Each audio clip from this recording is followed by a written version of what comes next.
Hey guys, welcome to another fun and fantastic. Is it going to be fantastic, Nathan? It is going to be fantastic.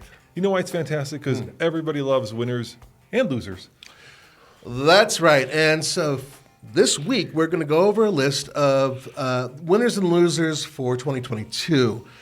These are automakers that sell here in the United States, so there's not going to be anything, Bristol or anything like that. It's not going to be in there. And we're going to cover those vehicles based on the ones that we like and the ones that we may not like so much. Yeah, basically, we're going to pick the ones that really resonate with buyers, the ones that are selling like hotcakes, and the ones that maybe aren't resonating so much because, well, it's that time of year when we pick winners and losers, and that's our job as reviewers, isn't it? It is indeed. But speaking of reviewers, I wanted to ask you a question. There's a new car show on TV where a dude caters to the rich, buys them Lamborghinis and Bugattis and stuff like that. Have you seen that show? No, what's it called? I don't know. Really? I shut it off so quickly I didn't catch the title. Normally I don't like to criticize other auto shows that are out there unless they're horrific. And this was terrible. Everything about it was fake. And I didn't catch the name.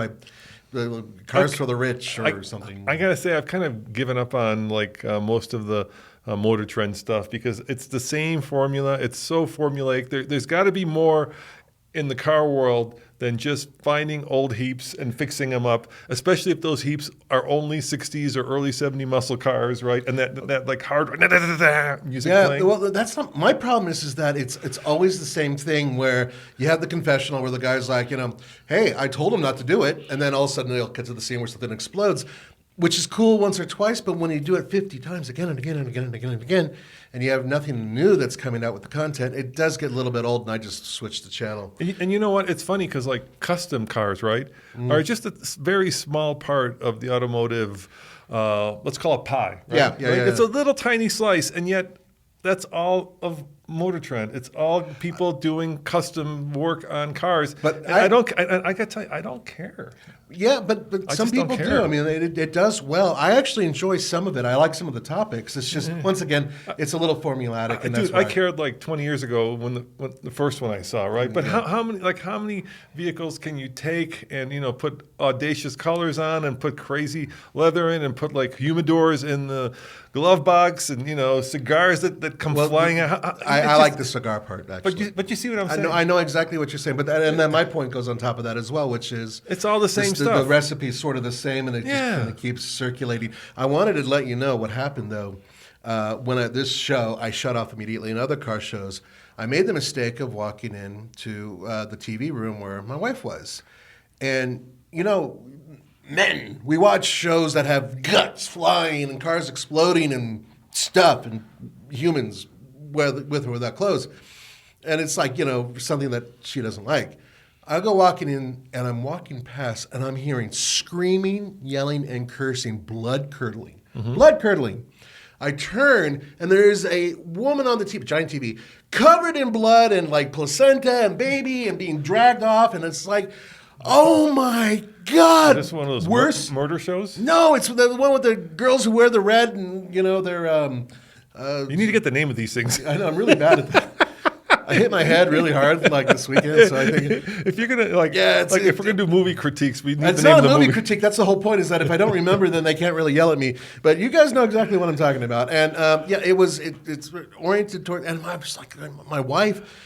Look, honey, I watch Alien, and it's not as scary as this. My wife has gotten into those shows where the husband kills the wife, because it's always the husband, probably true that. Oh, like true crime Yeah, things? She loves that stuff, yeah, and I can't. That's great before bed. I can't stand that. It's once again, just like the car shows, they're all the same, right?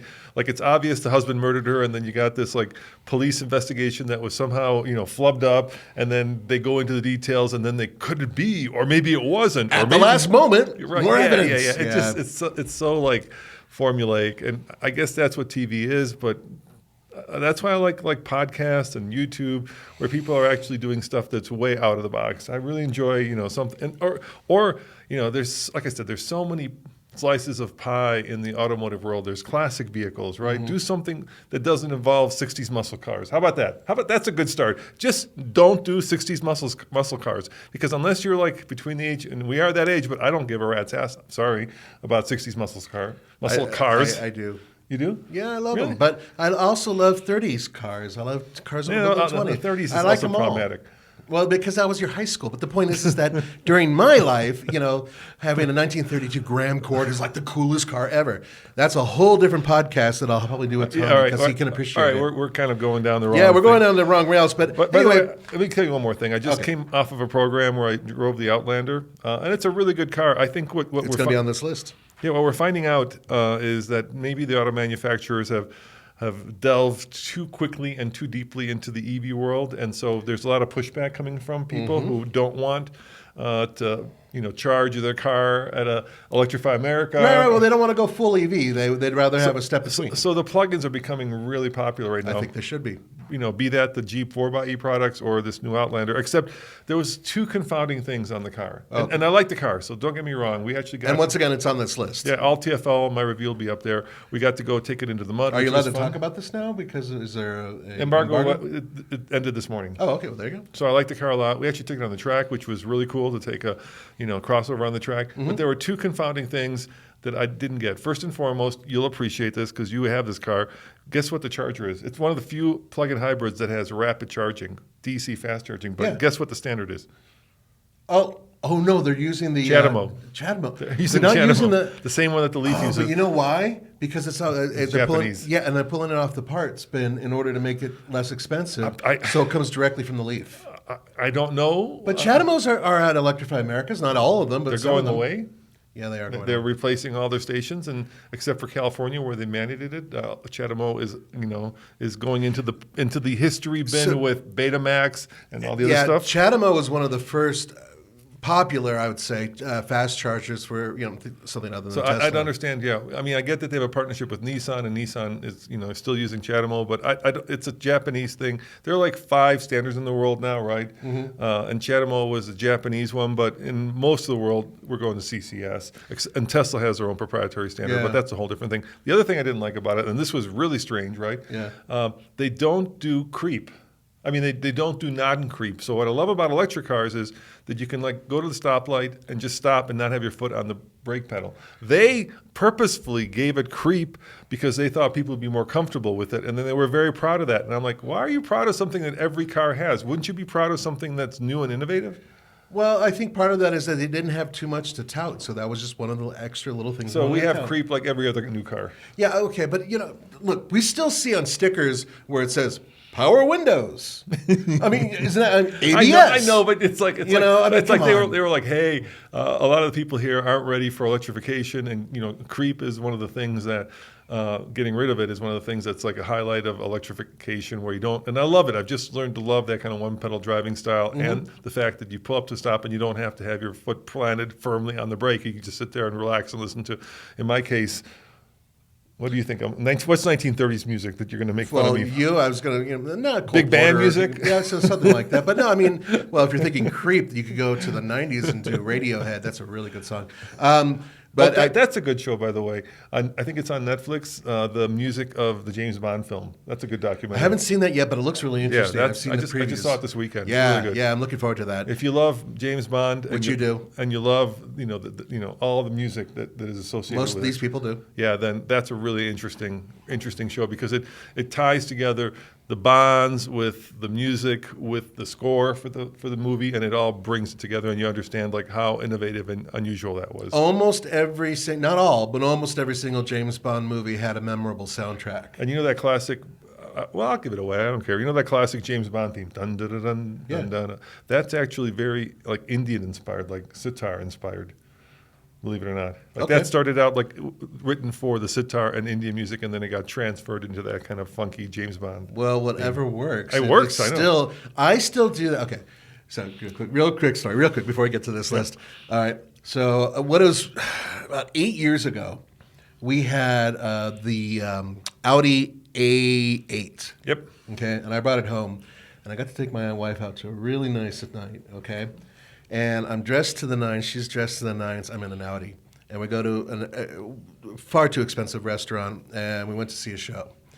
And my wife finally goes, on our way home, and the kids are out of the house, which is awesome. Why do you keep doing the James Bond theme? And I didn't realize I was doing it. It was playing like in your head, like yeah, the because I soundtrack was of your getting life. out of the car, going dun dun dun dun dun dun dun dun, and then I was going dun dun dun dun dun, just like. But I thought I was like not even in earshot.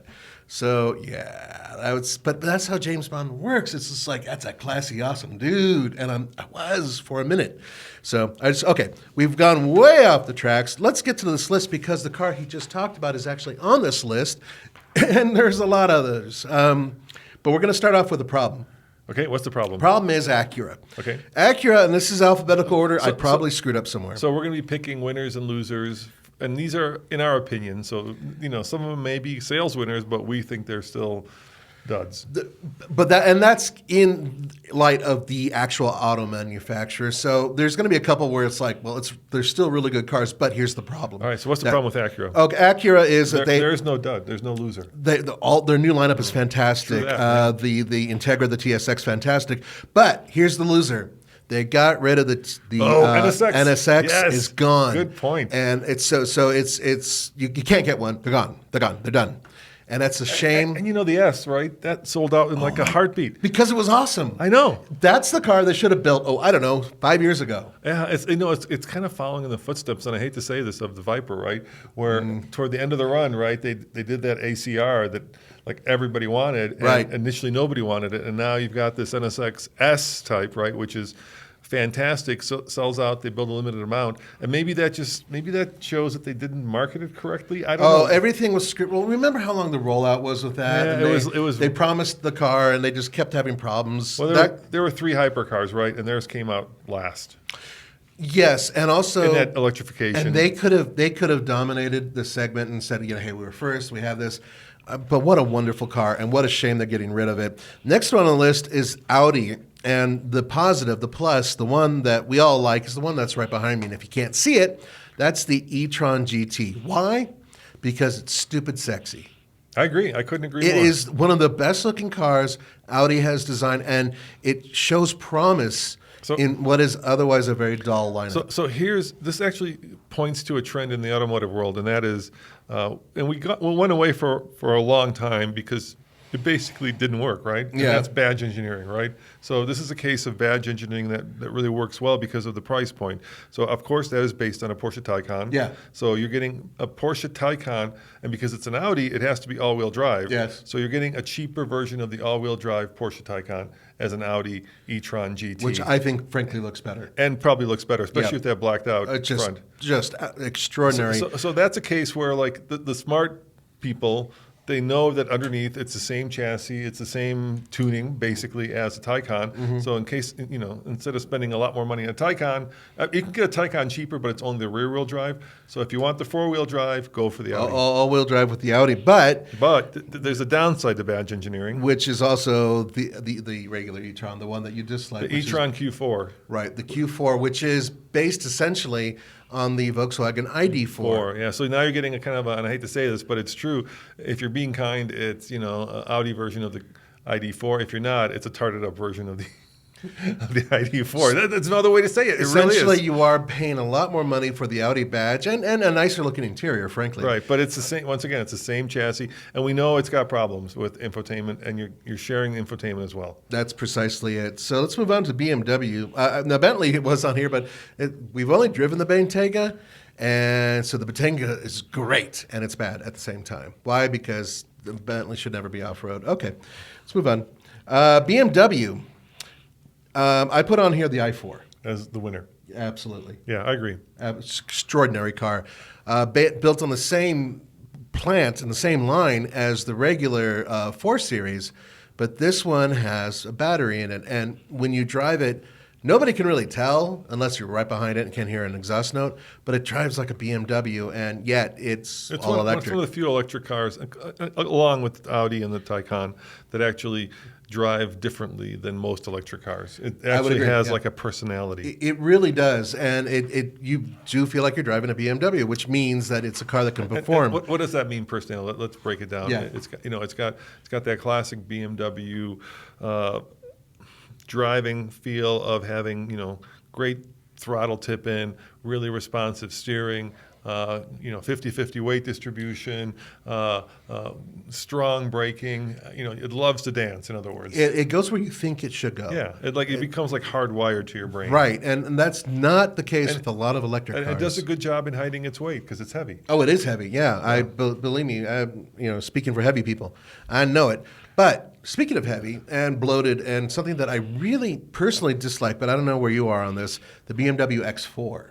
Okay, X4 is kind of a weird size to begin with. Yeah. I mean, I don't understand its purpose. I know the Germans like, well, everybody wants the coupe because the coupe has the look, and the look is what you want. No, the thing is that it absolutely takes away the utility of what is a regular crossover. And so the X5 makes a lot of sense. The X4 makes no sense to me at all. I think you're there kind of with all of them, right? The X2 is there as well, right? And where you take a vehicle, and this is a thing that the Germans love to do, and you take a vehicle that's basically a sports utility vehicle, but they call it a sports activity vehicle. So whatever. Let's go beyond that, right? And then you take the utility out of it to make it look cool. And I'm like, if you're going to do that, just get yourself a sedan. Well, and not only that, but I mean, if you have tall kids, which a lot of Germans are, they can't fit in the back seat once they grow past a certain height. So X3, great. X5, great. X7, great. X2, X4, I don't get them. Yeah, that's exactly. Okay, thank you. So we're on the same page. X6 as well. Yeah, it just doesn't.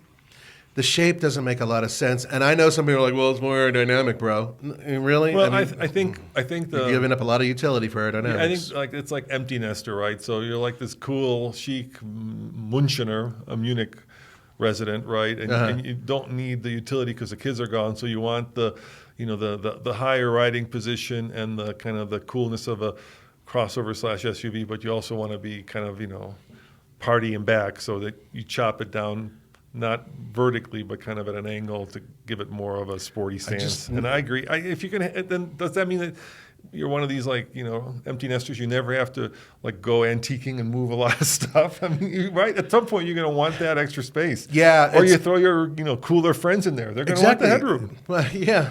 Hey, Hans, you Schweinehunde, why did you put me in this vehicle? I cannot fit in the back. Okay, so we agree on that. The next one on the list is Buick.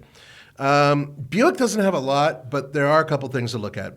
So the Encore Gx, that's their essentially the replacement for the Encore, and it's actually a pretty good little vehicle. It's got some nice comfort. It's very affordable, wow, decent all-wheel drive. Buick, but their whole brand has been lost. Well, it's like a remnant of whatever they don't sell in China. To a certain degree, but then on the list for the negative is the regular Encore, which is going away. The regular Encore, there's nothing wrong with it really. It's just they don't feel quite as tight and awesome as Buick used to feel. To me, I know this is my guilty pleasure. The brand died when it got rid of the Cascada. Yeah, that is a guilty pleasure. I actually, when they got rid of the Regal. The Regal wagon. Oh my God! I love that wagon, but I really love the version that had the manual transmission with the turbo engine. That was so much fun. How about the Murano? Would you like that? The Angry Bird car. It's funny when we're bemoaning the fact that they got rid of the rebranded Opals. Yeah, well, the Verano was also basically just a Chevrolet, and it didn't really feel that special. But the point is that. They have some new cars on the horizon. They are trying to redefine themselves, but they don't sell cars anymore. And Buick sells only crossovers. And they're also struggling in China now. So a little bit. Their sales are still quite high. But they're dropping a bit. There has been no noise of losing that brand, but I could see that brand. In the States maybe, but not in China. I think if it wasn't for China, it'd be gone. Along with Oldsmobile. Oldsmobile has been long gone. So is Pontiac. Yeah. Next one on is another GM is Cadillac. Now, I haven't driven very many Cadillacs this year personally, but I did drive the Escalade. Yeah, actually, CTV. Oh my God! Yeah. Holy cow! What an angry, useless, wonderful vehicle. The guys at the Auto Blog, he said that, and I agree. I forget who it was. One of their podcasters said that should have been the engine that it actually came with from the start. Yes. That should be the only engine that they ever offer in an Escalade. Well, no, I would agree that it's one of the engines that should have come with it. 600 horsepower V8 out of the Corvette. But I really do like the diesel. I drove the Escalade with the diesel. I thought it was fantastic. But anyway, regardless of that, it's Cadillac's best effort. I don't like the looks of it. I'm sorry. Some of you guys go ahead and yell. I'm I'm just not really hip to the looks, but the performance, the interior of it, extraordinary. So on that same line, the XT5 doesn't make any sense to me at all. It doesn't really fit in the lineup. The XT4 makes sense because that's their entry-level Cadillac, basically, right? But then the XT5 kind of sits in this ether where it doesn't quite compete with the Lexus GX and some of those other ones. Yeah, you know what I mean? I would say that the one that is replacing it and the one that is also a winner is the Lyric.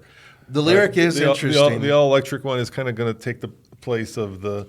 I figured you were going to say that, Yeah. but I just don't know anything about the Lyric other than what I've read. I got to drive it. I thought it was really good. It's once again, electric vehicles, especially for brands like Rolls-Royce and Cadillac, bring what the brand has always promised, which is silent luxury and incredible power. Exactly. Yeah. And why Rolls-Royce doesn't have an EV or why it took them this long to build it is also kind of a head scratcher, but at least with the Lyric, and they're slowly starting to roll them out, Cadillac's got something that can be the next generation of Cadillac. Yeah. Now, speaking once again of General Motors, the next one on the list is Chevrolet, and no doubt the Corvette. Yeah, no doubt. Corvette. I mean, there's just no. And we've gotten word that leaks are starting to happen with the hybrid version of the Corvette. Yeah, the E-Ray, that broke cover last week. Yeah, so obviously I would go for the Z06 at this point. I would agree. I would think that's going to be the one that everybody wants. There's still, 3 years now down the road, there's still, base Corvettes are still selling over sticker. Yep. So that tells you that they've hit the right chord with Corvette buyers, and I couldn't agree more. I mean, the Corvette just is a world-class car that, like, the Europeans are going to hate because they love to hate our sports cars, right? And to them, the Cadillac. What am I talking about? Cadillac. Corvette? The Corvette. Yeah, I'm still thinking about the Cadillac. You take your Geritol today? I must have forgotten. Okay.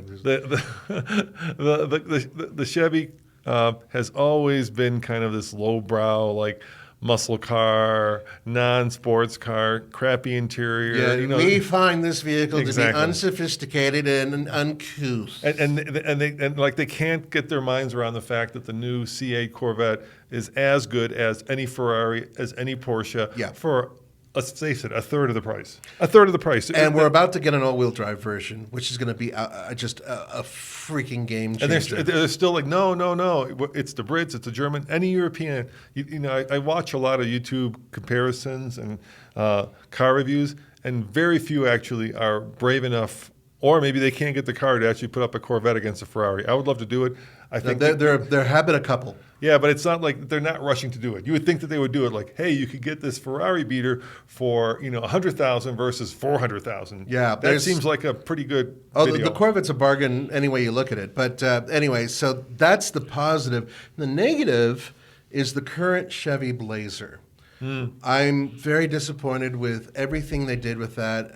The way they talked about it, the way they touted it, and then bringing it out.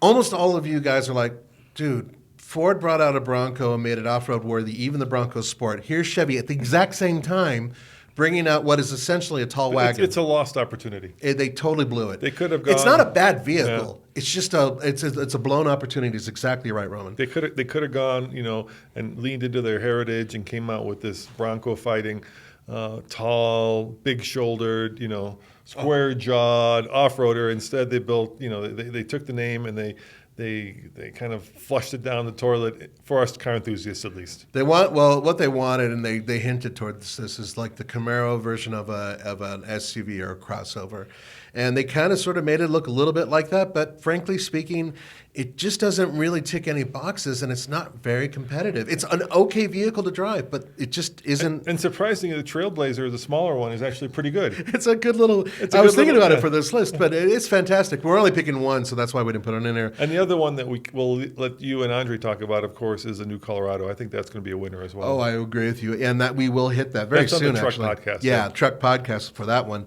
The next one on the list is, well, it's pretty easy. It's from Chrysler, so there's only two cars to choose from.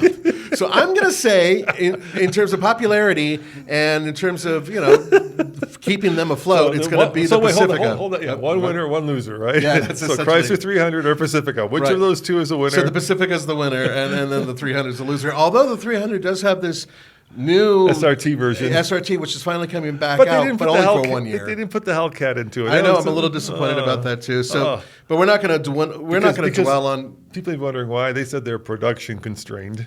Yeah, I'm not sure about that. Yeah, but regardless, it's still pretty cool that they're at least bringing that back. But nonetheless, I think that in terms of sales, in terms of customer appreciation of the brand Chrysler, they really like the Pacifica, and I would agree with them. Actually, the Pacifica is pretty damn good. Any vehicle that's been around for more than 10 years is probably not going to win the the winner award. Yeah, well, they've managed to sort of, I don't know, somehow keep it going. Now, speaking of keeping it going, Dodge. Now, Dodge only has 3 vehicles, really. Yeah. The Challenger, the Durango, and the Charger. Yeah. Now, I was going to put the Durango on here because I love the SRT. Right. I mean, I just adore it. And they're bringing it back as well. They are bringing it back. With the Hellcat power plant. Indeed. But just because it's not out yet, currently what's out is the Challenger and the Charger. So I put the Challenger because I just think it's stupid sexy. You know how early I said I hate muscle cars? From the 70s. I love muscle cars from like the 2000s, right? So yeah, the new ones. The new ones, yeah. I love the Hellcats. I love the new Mustangs. I'm just sick and tired of okay, I know the Barracuda was the greatest ever, but I was. I know Nathan thinks I'm older than that, but I was just way too young to be appreciating those cars. So to me, they never resonate whatsoever. And what resonates with me are those crappy 70s, muscle cars that went from 400 horsepower to 40 because of emission. Yeah, practically. I grew up in the 70s and the 80s, and so when I was going to high school, a lot of those crappy 60s cars. Were affordable. Or great. Yeah, they're affordable, and guys are driving them around and blowing them up left and right. It was great. My best friend had a Barracuda when I was at CU. Yeah. And they were cheap. Back then they were. And it's just, of course, hindsight, I wish I would have stored some of these. I worked at a place where I could have literally grabbed them and hid them somewhere. But now they just become they become all overdone. And I watch $1 million for the Barracuda. Yeah, I watch all those. That's another thing I'm tired of. Enough of the auctions, guys. Really.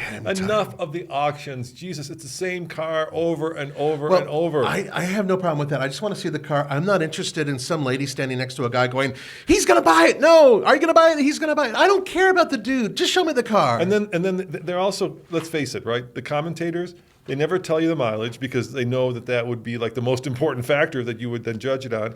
Those auctions are also alcohol fueled, right? So they're a bunch of old guys, a lot of them are old dudes. Who had, let's face it, a few too many drinks, right?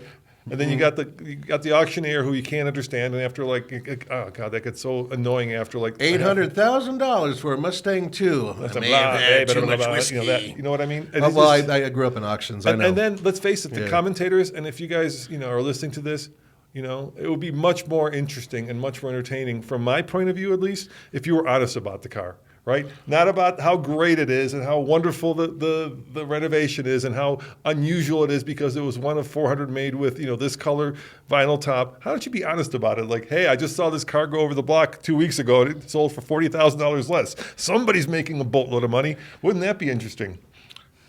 I like the commentation based on what the car is and the facts, and I like to hear about that. And I agree with your side as well. But wouldn't you like to see actually? I want the real thing on the car, both sides of it. Yeah, prices of these cars are never going down; they're always going up, Nathan. But a lot of you guys, okay, real quick, what a lot of you guys don't know is that a lot of VIN numbers don't necessarily check out. So when it says numbers matching and all that stuff, that's huge.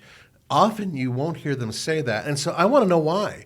How much BS is going into this car? How much, was this car really worth $300,000 when they finished building it? No, it was worth $30,000. Wouldn't it be funny if they were like, oh my God, you sucker just bought. Oh, I know. And that would be great. They should have some dudes, some old stoners hanging out going, oh my God, dude, you got screwed as the car drives off. Or better yet, people who really know the cars who are like, oh, that company, man, they do a spit and shine. Who's the 2 angry Muppets on the old Muppet Show? Yeah, that'd be funny. 2 real cranky guys. Just 2 cranky guys. You got screwed, son. All right, let's move on to, speaking of screwed, Fiats.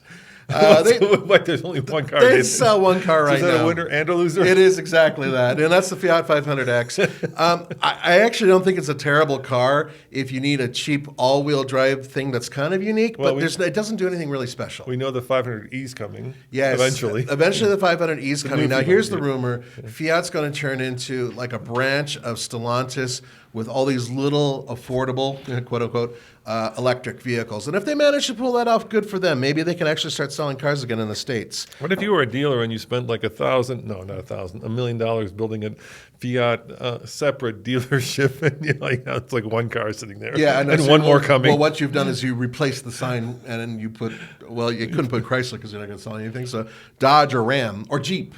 You turn it into a Jeep or dealership. Ram, or maybe Alfa Romeo. That's what you would do. Now, next on the list. Now this we did forget Alfa Romeo, by the way. We did, but because Alfa's really you know what? We did. Okay, real quick on Alfa Romeo. There's the Giulia. I would go for that over the SUV. You don't like the Stelvio? I like the Giulia. With the Quadrifoglio? I like the Quattrofoglio Giulia. Okay, I'm not going to argue. We just had it. It was great. It's really good. It's really good. I mean, it's just, it brings back the reason why I love sports sedans. Yeah. And you forget until you jump in one and you actually do it. But it's still something that I wouldn't necessarily. We had the Stelvio. It was fine, too. It definitely a unique flavor of crossover. But, if you're going to go for one, I'd go for Alfa Romeo especially. I would go for the sports sedan. Yeah, I would agree. Okay, what else you got there? So Genesis. Yes. What about Genesis? So Genesis has actually a pretty good sized looking fleet right now. I'm going to say, correct me if I'm wrong, but the GV series, it's fantastic. Yeah, I agree. All of them. Yeah, they're just I just did a review or first look at the new EV. Mm-hmm. It's really good. Yeah, that's really what I'm hearing, and pretty much and even the sedan is really good. Well, see, that's the thing. So all of their sedans are great, but I'd say the weakest link amongst all of them is their big sedan that Tommy recently reviewed. Really? Yeah. You don't like the look of it? Yeah. No, I think it looks just fine. There's a certain Tommy didn't like the way it drove. He felt that it just didn't feel quite as luxurious. The thing about the big sedan, right? And I don't know. I should know what it is. I don't know the nomenclature, right? 90. The name, yeah. The 90, yeah. GV90. G90. G90, yeah. The issue I had with it is that, of course, they're going after the S-Class and the 7 Series. For a lot less money. But nobody's buying the S-Class or the 7 Series. So you're kind of in a world that is, slowly contracting versus expanding. And so it's hard for me to get excited about that car because I'm like, it just doesn't resonate with people. And my job is to kind of figure out what resonates and what doesn't resonate. Worldwide, I think it'll have sales. The United States, not going to sell. Maybe you're right. Yeah, and that's part of it. Do people are like modern executives still like driving these big ass sedans? And in China they are. Okay. Oh, they're huge. I mean, I'm thinking like if you're successful and you want to show it, you'll drive a G-Wagon or a Maybach or an X7 as opposed to a 7 Series or S-Class. Fiat 500X. Yes, Fiat. Because then you're a baller. Nobody would be like, dude, what type of guy drives that? All right, moving on to Honda, and this was a tough one for me in terms of what the real positive, because I really like the new Civic and I really like the design of the new Accord. Okay. I think they both just home runs. Yeah, I'm going to go with the Accord. I just fell in love with that one. It really is just a great looking car. Not the current one, the new one. Yeah, the new one that's coming out we out, just recently tested. But the HR-V is a bit of a disappointment. And it's bigger. It's better in terms of its comfort. It handles better. It's got a little bit more power. Not as efficient as the old one, and it's not as unique as the old one. I'm with you. I think they're actually Honda's kind of along with Acura now getting their mojo back, and so the new Pilot excellent. That was really good, especially making it more off-road worthy. The new Accord. I'm a little disappointed with the styling of the Type R. I think it's a little too. They didn't quite like hit the right styling. I watched a review of, by the way, on Top Gear. Chris Harris did it. It was really lame. And like out of the three guys... Oh, you mean the review was lame? Yeah, not the car. Like out of the three guys, Chris Harris, honestly, is the only one I can understand. The other guys... He's also the only one who should be there. I'm sorry, but he's the only one who has the right to be there. Like that one dude, I think he's Welsh or something. I don't know, but I just don't understand him. When I have to turn the subtitles on to watch a show, it kind of takes me out of it. Okay. And I know that like it's BBC, so they have to have demographics, yada, yada, yada. But if you're selling it to the rest of the world... Anyway, so Chris Harris did this review, and he built a B road. So he said he had it on the airfield, and he was doing his Chris Harris thing, which is also getting a little old, sliding it around. Okay. Yeah. You know, it was new and fresh, like when he started doing it 20 years ago. It's still car porn when you watch it and you see they come around a corner and tires smoking in slow motion. Well, he's an excellent driver. But it's like Gincana. I've seen it so many times now. No, I get what you're saying, and certain cars really shouldn't be doing that. I want something fresh. Anyway, so it's, you know, so he did that, and he said, but really this thing needs to go on the B road. And then he like basically took one of those machines that lays down lines and created like a B road, which is a type of road in the UK, which I guess like for us it would be like a country road, right? Okay. And then, you know, created it using those like line makers, right? And and it just was so lame. I was like, no, just take it on the B road. Why don't you just take, you know, you got like all the reviews are somewhere like in the countryside. I think it's Wales. I think that's where they go to do those beautiful, you know where you have like the sheep and then you have these like rolling hills. And if they kill a Welsh sheep, they're going to get a Welsh guy with a shotgun in their head. Or maybe the Isle of Man. But why create a, you know, just go to the real thing for because God's sakes. This is a producer thing. It's not their choice. This is a producer's. It's like, well, we need to do something unique. Let's do this. I mean, they've been kind of second wind for a while. So what it looked, you know what it looked like? It looked like a guy racing a car around an airfield in between lines. And I was like, come on, really? Yeah, okay. And it just took me out of the hole. I can't, Gosh, I'm being critical of everybody else. Our stuff must be really great. Yeah, our stuff Sorry, guys. is fantastic, Roman. It's really, really, no, ours really is good. Ours is we've done some stinkers. Good. Yeah. We've done some stinkers. Yeah, we certainly have. So, you know, we're trying to be creative with our complimenting of others. And by the way, you know, say what you will, but my one thing about Top Gear, both American and British, replace everybody with actual journalists like they had before, because all those guys were journalists. All right, I'll give you a show I like. Okay. I don't want to be so negative. Flippin' Bangers. It's a Motor Trend show where they get these two guys who buy these who buy these super cheap like old cars that are barely running, you know, don't have an MOT, and then they try to, you know, in a week make them into something. Well, that's similar to what Mike Bauer was doing. Yeah, it's like Wheeler Dealer. I like Wheeler Dealer. I mean, it goes hot and cold, but I really like the idea behind it. So, Flippin' Bangers. I love that show. There you go. All right, let's continue to Hyundai. Okay. And what an amazing car that I got lucky enough to drive by accident, and that was the Elantra N. You want to talk about banger? That's a banger of a car, that is. A Banger's a bad car. Banger's a good car. No, Flippin' Bangers. Bangers are cars that are like at the bottom of the... Well, that's a different type of banger. Trust me on this. All right. British people, back me up. Anyway, the Elantra N is just everything that everything else is no longer. You can get it with a manual transmission, a really hot, it's like 270-something horsepower, four-cylinder, proper turbo, great suspension. You know banger? Speaking of banging, you know what banging is, right? Well, yeah. It's no longer banging. It's smashing now. Oh, is it mashing? Smash. Oh, smashing. Yeah, banging is old now. Smashing is in. So you can't be banging. You can be smashing. But I thought you could be smashing, right? No, not like in looks. Like you're smashing your girlfriend or wife or whatever. By the time you get to a wife, you're probably not smashing. Welcome to TFL After Dark, when we talk about banging and smashing. So banging's out, smashing's in. That's okay. And showing off is also out. That's out. You know that. Are they still fit and trim? And No. The word like showing off. Showing off. You know what the new word is? Flex. Flex. Oh, well, yeah. Flex has been around for a while, though. Even Tommy says flex. So anyway, Elantra N. And then unfortunately the accent, and I don't like picking on really inexpensive cars. I'm a big proponent of cheap cars, but the accent hasn't changed in years, not really, and I haven't done anything fun with it. So to me, it's kind of a shame that that's been just kind of left to linger. Yeah, it's hard to find any real losers in the Hyundai lineup. They really are kicking ass. Yeah. They absolutely are. And good for them on that. Well, I own one, but they didn't pay me to say that. It's, as I said, they're Santa Cruz, in case you're wondering. Yeah, which belongs on the truck list technically. Okay. Infiniti. Now this is very different. Whoa, yeah, that's a brand that that's a whole show. There's one thing right now that's totally handicapping Infiniti. You know what it is? No, what is it? 3 letters. CVT. CVT, yes. Continuously variable transmissions that they're putting in their vehicles are absolutely wrong. Nissan just keeps going down that road and everybody hates it. But that's the thing. They actually, on 2 of their vehicles, they don't do that. I know. And one of their vehicles that I happen to like quite a bit, even though it's a more expensive Pathfinder, is the QX60. No, yes, it is a more expensive Pathfinder, but they did add a little bit more power, so it's got a little bit more oomph, and it has a remarkably nice interior, which is something Infinity's finally caught up. I think we should do a whole show on Infinity because, like we did what's happening with Jaguar, we could do the same thing on Infinity. I would agree. Infinity needs help, and maybe they know this. They've been talking about taking their entire lineup and going all electric, and perhaps that's what will save them. But honestly, the fact is that all of their vehicles have something great about them, usually powertrain, until you get to that other part of the powertrain, which is the transmission.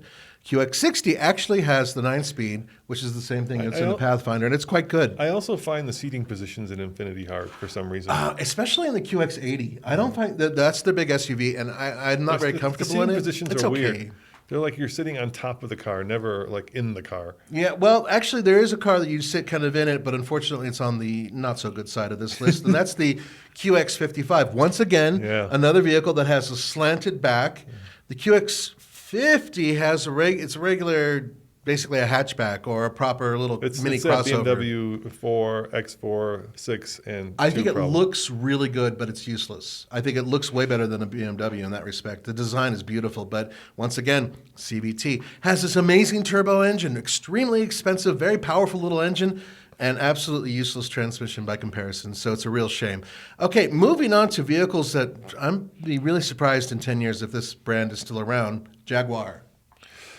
Ooh. Or Jaguar.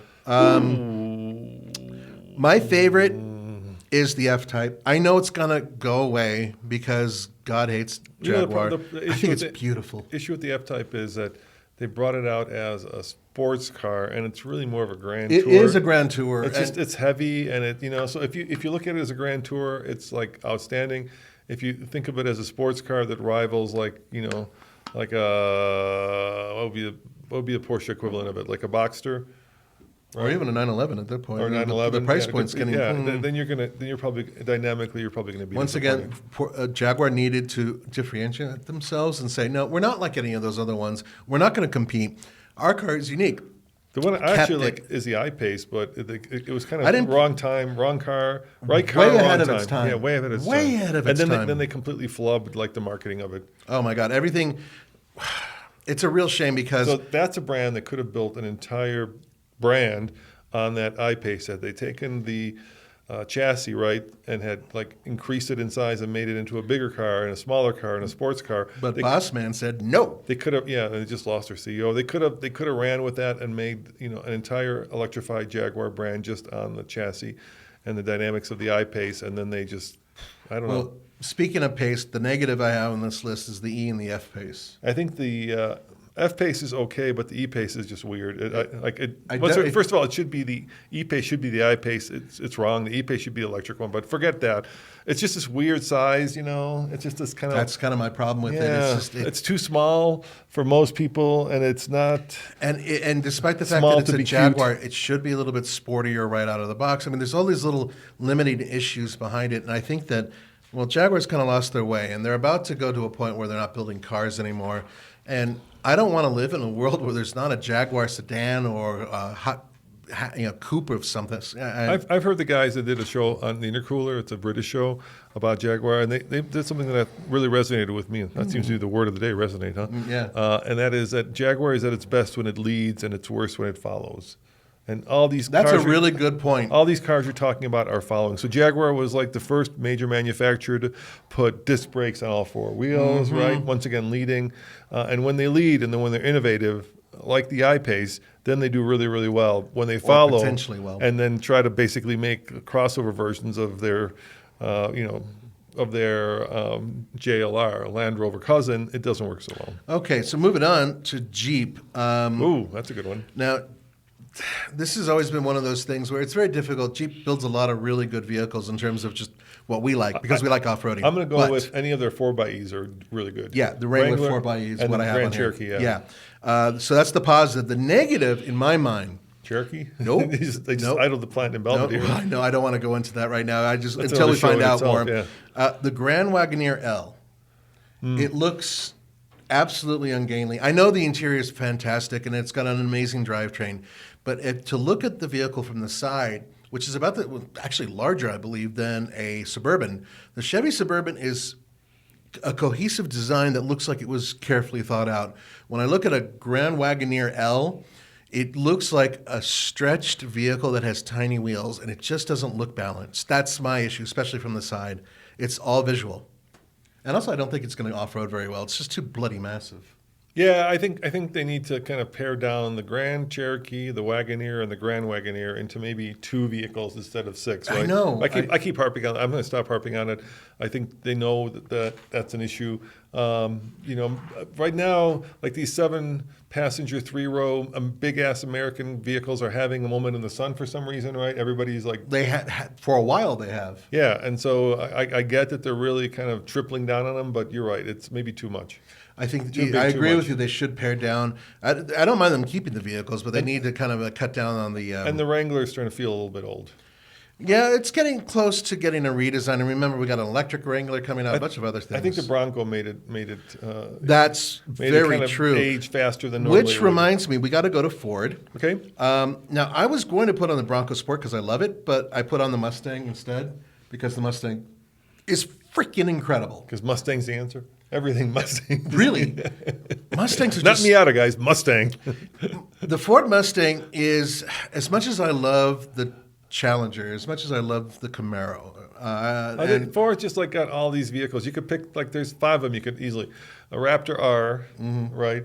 Maverick, Bronco Sport, Lightning, and the one I think I would pick is the Bronco. You can't deny that the Bronco is a superstar. Right? Yeah, everybody in the world wants a Bronco. They're still selling above sticker, even 2 years past when they were introduced at this point. So the Ford Mustang and Bronco are definitely the positives. Pardon me. So the Ford EcoSport, and it's going away. So that's all good news. Yeah, I agree. The EcoSport was a stillbirth in many ways, and perhaps should not have been sold in the United States the way it was sold. There was a big rush to compete with like the Renegade, and right. But they made a lot of mistakes, and I'm sure that the bean counters deliberately did things to make this vehicle and handicap it essentially. Or they didn't do things to make it competitive. They just kind of brought it in. Yeah, and just got, that's okay, and it just didn't work out. Now we're on Kia. The Telluride is by far their best vehicle, as far as I'm concerned. It's fantastic. Yeah, I think it's even probably better than the Hyundai cousin. Yeah, the Palisade. Yeah. I would agree. Yeah, I think it is styling better. wise, it's a little bit more rugged, I think, which is what I like. But what's weird and the negative is the Sorento. Sorento. I said Sorento. Sorento, sorry guys. Sorrentos are weird because they kind of sit in this ether. They do have a third row, but they're not as capable, comfortable, or frankly as good looking as the Telluride. Yeah. And the pricing, they live in the shadow of the Telluride. They do, but the pricing's so close.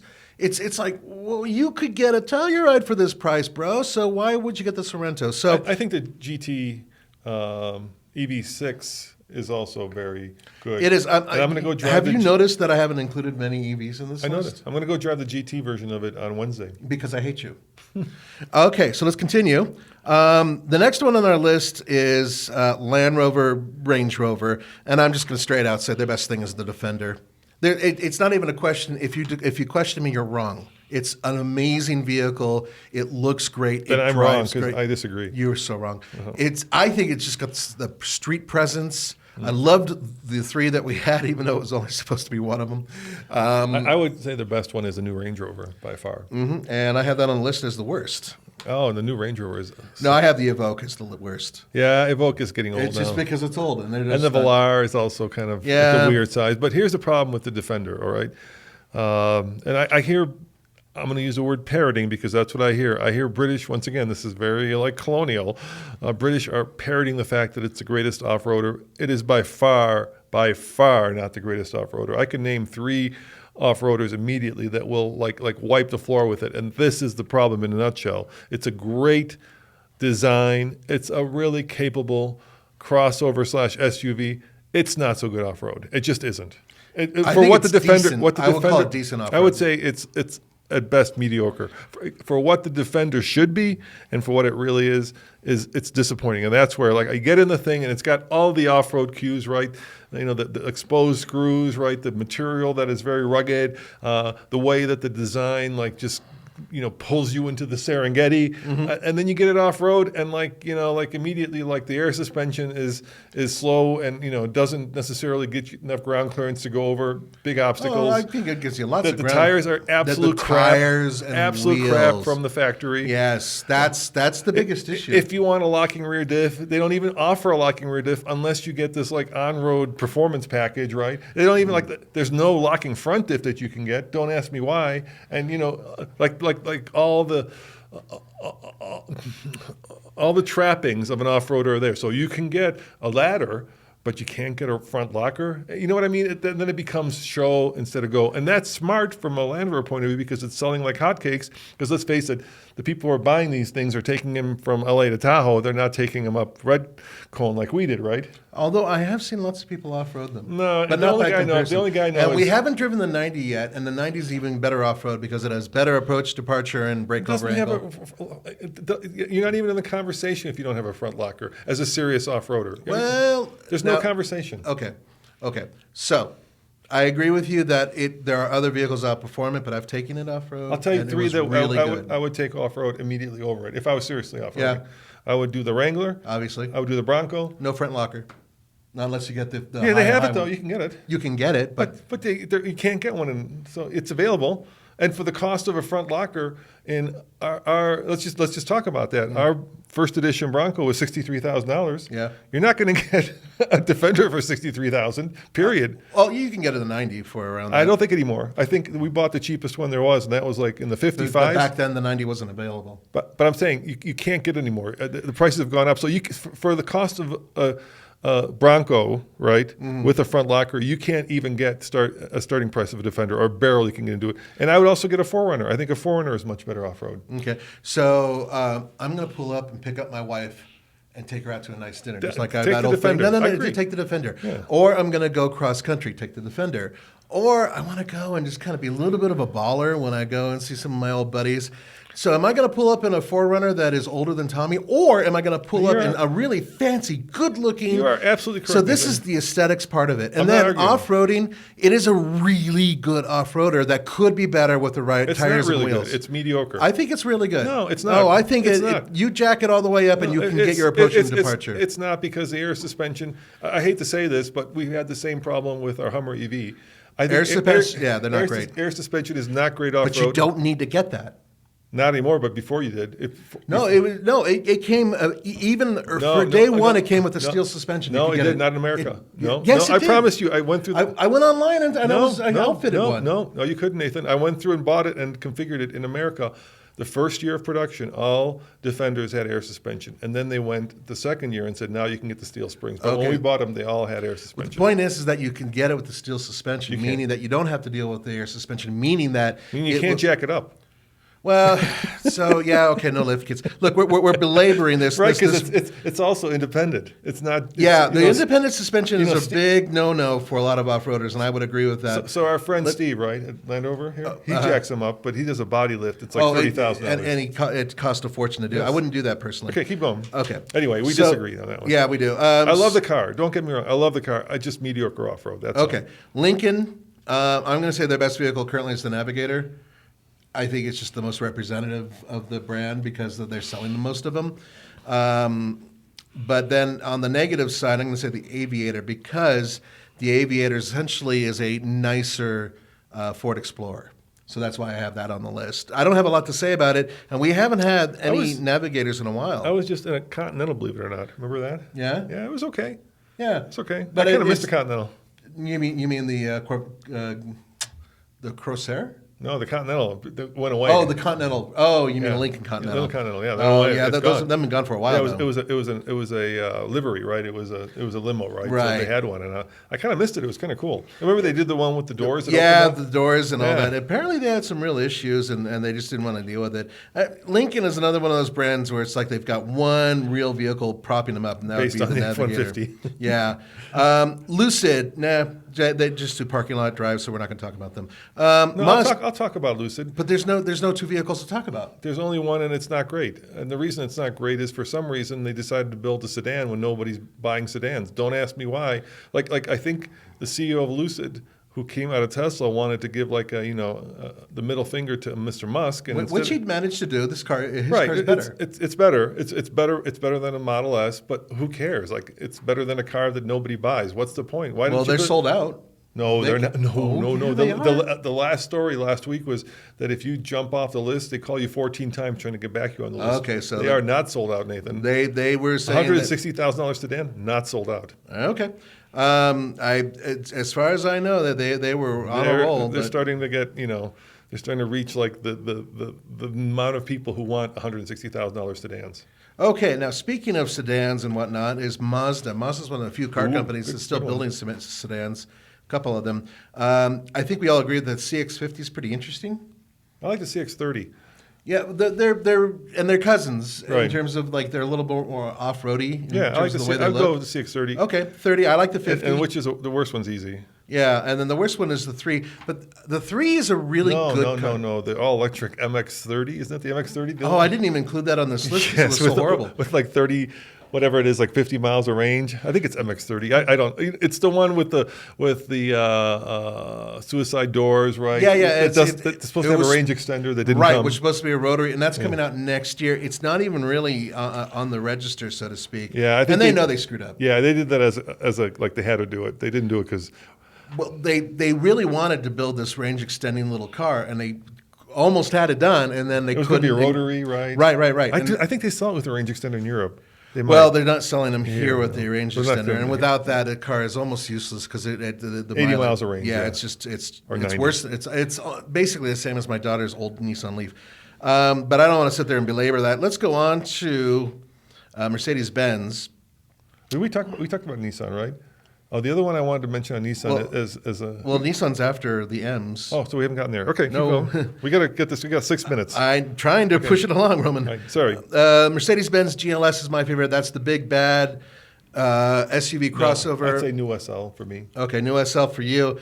Both have fantastic powertrains, You know why? Because the new SL is a sports car again. It's actually Yeah, but 911. nobody likes sedans. Everybody hates sedans. Riot against sedans. Who would buy a sedan? It's not the SL, the sports car. You know what I mean? Nobody wants that either, though. No, they do. No, they don't. Yeah. No, they don't. They're not selling very many of them, I guarantee it. 911s are sold out. 911s are different, and we're going to get there in a minute. Right. Okay, so then we're on to, by the way, EQB, I don't like, I know you do. We have it here now. It's just, it has no range for the price that you're paying. Right, they didn't make it. It just needs a bit, it can't compete with that battery. They took a GLB and made it electric. Right. Okay. I don't get that. So they need more range in a vehicle like that. Otherwise, it's all right. Mini, I say the Countryman PHEV. SE, the electric one by far. The one we own. That was a great one. I hate it. Okay. It has no range. It has no range. 114 miles of range. Not enough. As a city car, it's fine. It's fine as a city car. It's also the one that's sold out. Well, you go cross country in that thing and you're not going to make it. And it doesn't have fast charging. You're right about all that, but it was also the cheapest electric car you could buy for a while. For a little while. Yeah, which was cool. Okay, now speaking of the cheapest electric car, we're moving on to Mitsubishi. Well, not electric, they don't build it anymore. The Outlander, and you drove the PHEV. Yep. I find that a fascinating vehicle. It has a lot of interesting tech. 30 miles of electric range. Right, which is really good. And this is a vehicle that has seating, technically speaking, you could put in 7 people in there. Some of them small. It actually has good cargo space. It looks pretty interesting, and the interior is fantastic. And the tech on it is remarkable for Mitsubishi. I'm with you. I think that's their best one. Okay. The Mirage G4, that's the Mirage sedan. For a while, it was the cheapest car you could buy in America. It's still one of the least expensive cars. I think then the Nissan came and took that crown away. No, I think they're fighting right now for it, which is funny because Nissan is sort of the parent company over Mitsubishi. Moving on to Nissan, though. Nissan owns, get this, 34% of Mitsubishi. Right. I knew that. And because I told you. Yes. They did tell you that. And hopefully, I think they're actually, Mitsubishi's moving slightly in the right direction. Let's hope they continue. Nissan, without a doubt, the Z. Without a doubt. Fantastic with magic. I mean, yeah, it's not perfect, but sometimes imperfect things are kind of perfect.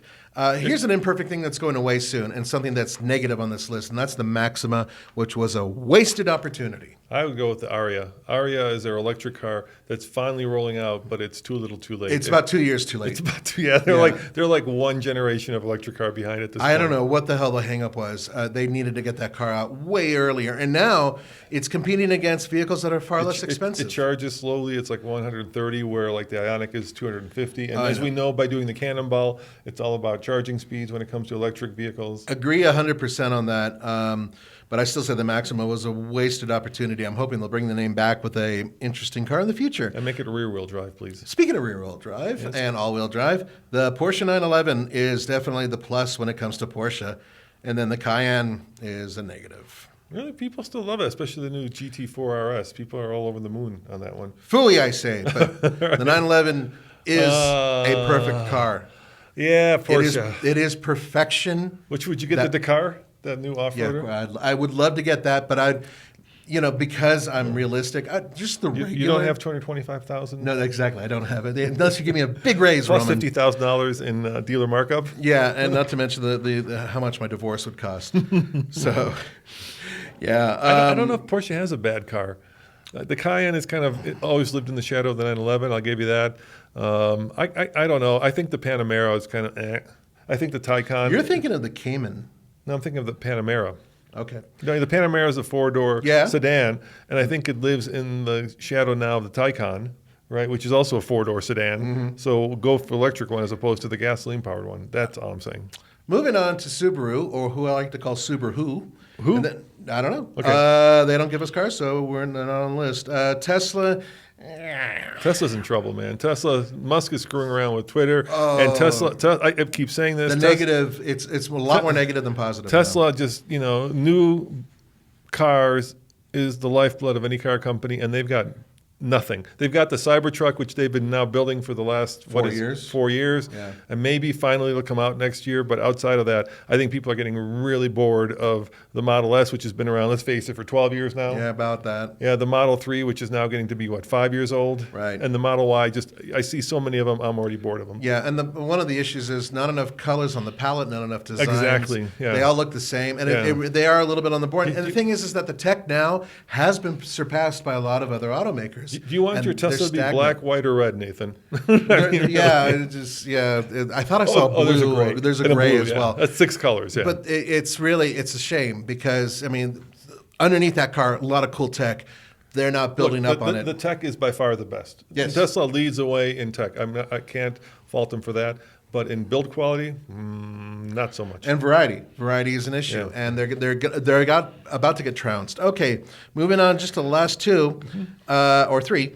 Toyota, very simple. Corolla GR. Yeah, I agree. What a hot little thing. Yeah. And then the Crown, I think, is... I actually saw the Crown in person at the LA Auto Show. I liked it. I thought I don't it's mind better the looks. in person. Have you sat in it? No, it was rotating on the rotisserie. Tommy sat in one in the back seat and he couldn't fit. Yeah, I like the Crown. Once again, it's the back design, as good as it looks, and it looks pretty good. It is a useless design because the one thing the Crown took over was the Avalon, a very comfortable car for people in the back seat. Now you have the Crown. Crown is uncomfortable in the back seat. Period. It just is. So they kind of screwed that up. All right, moving on. By the way, yes, we did miss Lexus because. No, we did mention Lexus. We did mention Lexus. Okay, sorry. Okay. Volvo. C40 electric. We recently had one. Tommy adored it. I thought it was okay. I think they're doing really good electric stuff. But the XC60, which was a brute. It's getting old. It's getting a little old. I mean, they need to figure out something to do with the design. Yeah, the XC90, better. XC60, boring, old. You're right. Okay, finally, we're going to wrap this up with Volkswagen. GTI is still king. It's the best thing they build. No, GTI is not the best thing they build. What are the best ID Buzz. I think that's got the most. Well, yeah, but we haven't driven one yet. Yes, but I saw it at the auto show. I would love one of those. You could smell the paint too, but it doesn't. Most of these vehicles we either have driven or at least sat in. Did you sit in the Buzz? Oh, yeah. Okay, I crawled all over it, yeah. Okay, you crawled all over it. Yeah, way cool. I love it. The worst one by far is ID4. Yep, ID4 is on this. Yeah. And, it's not a horrible car. It's just that the IP and the instrumentation is a bit of an issue. Its range is fine. It drives pretty nice, but Volkswagen really needs to figure this out and like rapidly. Yeah, they need to figure out the technology. Yeah, it's just right away because like they're moving to all electric, and they've said it 100 times. Here's an example, which is crazy. So Electrify America, right? Yeah. Which is owned by Volkswagen. Right. ID4s don't do plug-in charge. I don't understand any of that. How does that? How do you own the charge? Who's communicating there? 9-year-olds? I mean, come on, know guys. plug-in charges, right? You just pull up and plug it in, and it charges, and it bills you, right? Right. Volkswagens don't do plug-in charge doesn't on their make own any network. What the hell? And also, Which speaks to their tech. And the charging speed isn't up where it should be, especially for a company that owns fast chargers. There's a lot of issues that need to be wrapped up with this car to make it competitive. The one benefit is that the ID4 is one of the least expensive electric vehicles you can get with all-wheel drive. Yes, I think they're once again going toward volume versus like performance or finesse or styling or fun to drive. I could keep going. Yeah, and I think they can get there. And Roman and I have said this in many other podcasts. The ID Buzz should have been built. There's no excuse. It should be here. It should be here. And maybe the ID4 comes out later on as like a little budget. Or even the ID3. I think the ID3 is it's actually cooler looking at least. Yeah, that's not coming here because not enough people care about hatchbacks. That's according to Volkswagen folks. Yeah. So. Whatever. The point is that is the list. What we want you guys to do is in the comments below, please let us know what you think belongs on this list, or perhaps if you agree or disagree with us. More importantly, if you agree with me. We probably missed some winners and losers, but that's okay. We We probably did. But nonetheless, really, really, truly believe that out of all these vehicles on the list, I'm right about most of them, and the 911 is the finest car ever built. There it is. All right. I got you heard it here. You need a big bonus to get into the lineup, just for the lineup for the 911. I know, right? Well, I hear Moto Man's buying one, so I'm going to try to sneak into his place and try to get my hands on one. See you guys next time. See you Ciao. Guys.